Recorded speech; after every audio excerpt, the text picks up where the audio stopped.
भक्त अपने परम प्रिय ईश्वर के लिए प्रत्येक वस्तु को छोड़ने के लिए क्यों तैयार रहता है?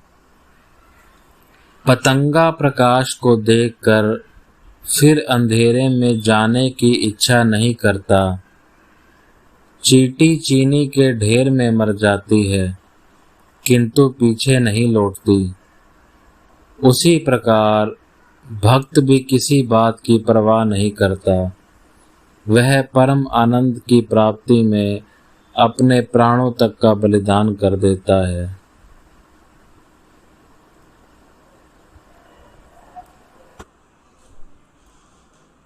शास्त्र कितना पढ़ोगे, कोरे विचार करने से क्या होगा? पहले उनको पाने की चेष्टा करो। गुरु वाक्य में विश्वास करके कुछ कर्म करो। गुरु ना रहे तो उनके पास व्याकुल होकर प्रार्थना करो। वे कैसे हैं वे ही जनवा देंगे। पुस्तक पढ़कर क्या जानोगे? जब तक हाट में नहीं पहुंच पाता तब तक दूर से ही केवल ही हो शब्द होता है। हाट में पहुंचने पर और एक प्रकार का होता है। तब स्पष्ट देख सकोगे, स्पष्ट सुन सकोगे। आलू लो पैसे दो। बड़े बाबू के साथ परिचय आवश्यक है। उनके कितने घर हैं, कितने बाग, कितनी कंपनी के कागज, यह पहले जानने के लिए इतने व्यग्र क्यों हो? नौकरों के पास जाने पर वे खड़ा होने तक भी नहीं देंगे। वे कंपनी के शेयरों की क्या सूचना देंगे? किंतु जिस किसी प्रकार से भी हो, बड़े बाबू के साथ एक बार आलाप करो। वह चाहे धक्के खाकर ही हो या घेरा लांघ कर ही हो। तब कितने घर, कितने बाग, कितने कागज वे ही बता देंगे। बाबू के साथ आलाप हो जाने पर फिर नौकर चाकर दरबान सब सलाम करेंगे। इसीलिए तो कर्म चाहिए। ईश्वर है यह कहकर बैठे रहने से नहीं होगा। जिस किसी तरह से भी हो उनके पास जाना होगा। निर्जन में उन्हें पुकारो, प्रार्थना करो। दर्शन दो कहकर व्याकुल होकर रो। कामिनी कांचन के लिए पागल होकर घूम सकते हो तो फिर उनके लिए थोड़ा सा पागल हो जाओ। लोग कहें कि ईश्वर के लिए अमुक पागल हो गया है। कुछ दिन के लिए सब त्याग करके उनको अकेले में पुकारो। केवल वे हैं यह कहकर बैठे रहने से क्या होगा? हलदार पुकुर में बड़ी बड़ी मछलियां हैं। तालाब के किनारे केवल बैठे रहने से क्या मछली मिलती है? उन्हें आकृष्ट करने के लिए मसाला तैयार करो और उनका आहार डालो। धीरे धीरे गहरे जल में से मछली आएगी और जल हिलेगा, तब आनंद होगा। संभवतः कभी मछली तनिक सी एक बार दिख जाए। मछली धपांग करके उछली, जब दिख गई तब और भी आनंद।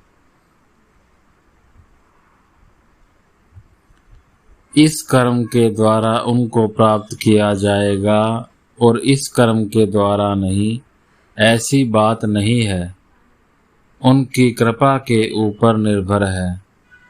परंतु व्याकुल होकर कुछ कर्म तो करते ही जाना है। व्याकुल रहने से उनकी कृपा होती है। कोई एक सुयोग होना चाहिए। साधु संग, विवेक, सद्गुरु लाभ। हो सकता है किसी बड़े भाई ने गृहस्थ का भार ले लिया, या स्त्री ही विद्या शक्ति बड़ी धार्मिक है, या विवाह हुआ ही नहीं, गृहस्थ में बद्ध हुआ ही नहीं, ऐसे सुयोग होने पर हो जाता है।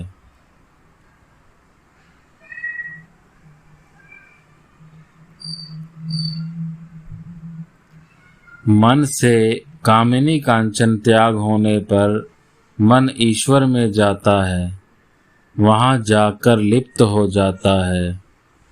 जो बद्ध हैं वे भी मुक्ति पाते हैं। ईश्वर के विमुख होने से ही बद्ध होता है। बच्चा भूमिष्ठ होकर क्यों रोता है? गर्भ में था, योग में था। भूमिष्ठ होकर यह कहकर क्रंदन करता है, कहाँ हूँ, कहाँ हूँ, मैं कहाँ आ गया हूँ। ईश्वर के चरण कमलों का चिंतन कर रहा था, यह फिर कहाँ आ गया हूँ।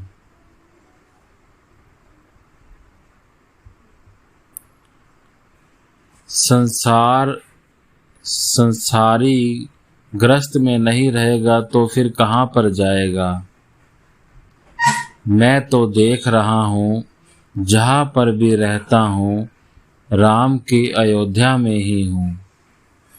यह जगत ग्रस्त राम की अयोध्या है। रामचंद्र गुरु से ज्ञान लाभ करने पर बोले, मैं संसार त्याग करूँगा। दशरथ जी ने उनको समझाने के लिए वशिष्ठ जी को बुलाया। वशिष्ठ जी ने देखा श्री राम को तीव्र वैराग्य हुआ है। तब बोले, राम पहले मेरे साथ विचार करो, तब फिर संसार त्याग करना। अच्छा बताओ, संसार क्या ईश्वर के बिना है? यदि ऐसा है तो तुम त्याग कर दो। राम ने देखा ईश्वर ही जीव जगत सब कुछ बने हैं, उनकी सत्ता से समस्त सत्य प्रतीत होता है। तब रामचंद्र चुप हो गए। संसार में काम, क्रोध इत्यादि के साथ युद्ध करना होता है। नाना वासनाओं के संग युद्ध करना होता है। आसक्ति के साथ युद्ध करना होता है। युद्ध किले में से ही हो तो सुविधा है। गृह में रहकर ही युद्ध अच्छा है। खाना मिलता है, धर्म पत्नी बहुत प्रकार से सहायता करती है। कली में अन्नगत प्राण है। अन्न के लिए 7 जगहों पर घूमने की अपेक्षा तो एक जगह ही अच्छी है। ग्रह रूपी किले के भीतर रहकर मानो युद्ध करना है।